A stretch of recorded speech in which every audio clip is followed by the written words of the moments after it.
Taco Bell is following in the footsteps of Wendy's and White Castle by adopting voice AI technology to cut labor costs. But what impact does this have on workers and customers? Here's the scoop.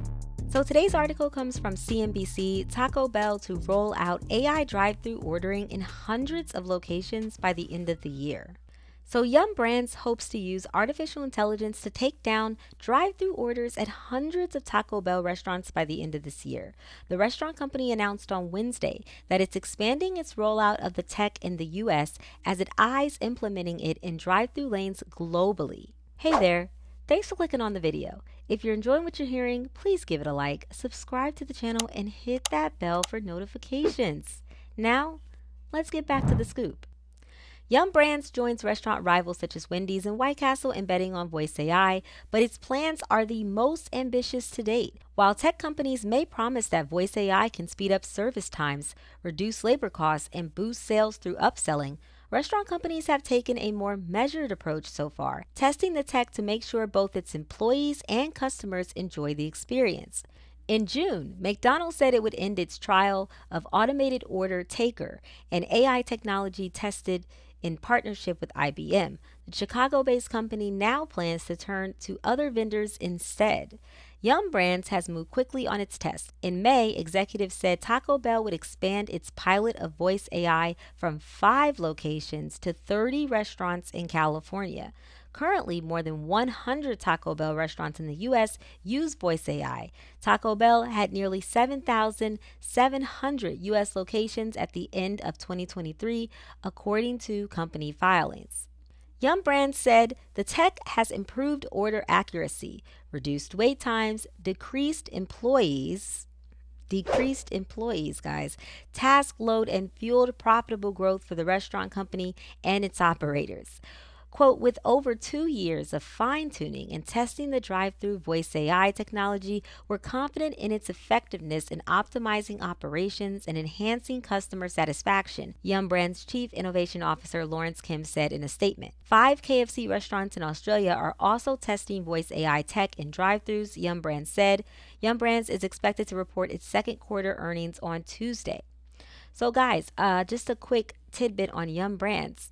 Yum Brands is KFC, Pizza Hut, Taco Bell, and the Habit Burger Grill. Yum Brands is the parent company of these 4 restaurants, and they have over 59,000 restaurants in more than 155 countries and territories, and their brands and franchisees open a new restaurant almost every 2 hours. So this is not just a big employer in the United States, it's a big employer in the world, actually.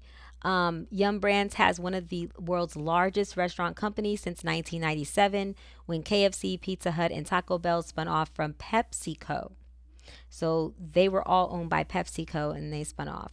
The Habit Burger Grill was added to the company just in 2020 for $375 million. And I know you guys are thinking it. I know you guys are thinking it because I was thinking it. I looked up who owns Yum Brands, and as you can see here, China does not own Yum Brands, but very interesting, something that I found here.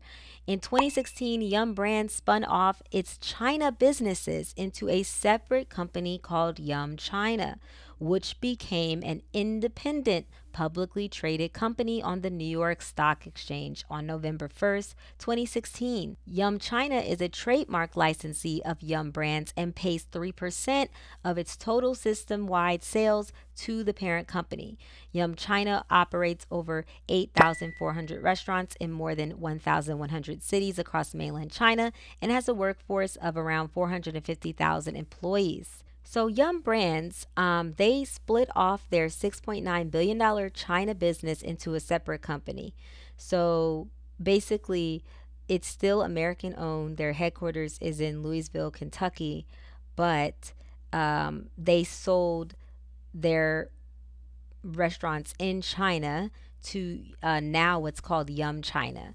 And so they are independent. So they operate their KFCs, Pizza Huts, Taco Bells, and I guess if they have the Habit Burger independently over there, but they're still paying the parent company, which is an American company, 3% of its total system-wide sales to Yum Brands in America. So what do you guys think about this? Are you ready for this? Are you ready for there to be more AI at the drive-through? I feel like there's two outcomes for this. Number one, this works great. It's smoother, it's more efficient, more effective, more productive, right? Makes the drive through process super smooth. Or it's going to be hell and people are going to be yelling at the screen because the AI doesn't understand what they're saying depending on what part of the country they're in. Because remember, we have people in the US that have all different kinds of accents. New Yorkers sound different from people from Mississippi. People from Mississippi sound different from people in Cleveland. Cleveland people sound different from people in Louisiana and New Orleans. And all these people in the US just have different accents. And then we also have people from other countries living here that have different accents. So, will the AI be able to effectively listen to each accent and decode what is being said? Or will it just be a catastrophe causing major problems? And then the line's just going to be backed up and people are going to be getting out of their cars, attempting to cuss the screen out. And then, of course, there's going to be someone that's working at the Taco Bell who's going to have to take the order because the AI messed up. So, what do you guys think? How do you guys think this is going to turn out? Is this good? Is this good for us or is it bad for us? Because again, this is taking away a lot of jobs. Not that it's the best job in the world, but it's a job for someone, right? That they won't have anymore. But on the other hand, we knew this was coming, guys. We knew that eventually all these fast food places were going to start replacing people with AI technology and with robots. So we kind of knew this was coming, regardless of them paying people in the fast food $20 an hour, $15 an hour. It really doesn't matter. They have a bottom line. They're on the stock exchange. They have investors, and their investors want to get higher dividends each year. So therefore, they're always looking for ways to cut labor costs, cut costs in general. So this was coming regardless. But how do you feel about this? Are you still going to patronize Taco Bell? Or are you going to, boycott and go to Chick-fil-A because you know they're going to have real people in there for now? For now, right? So let me know what you guys think in the comments. Until next time.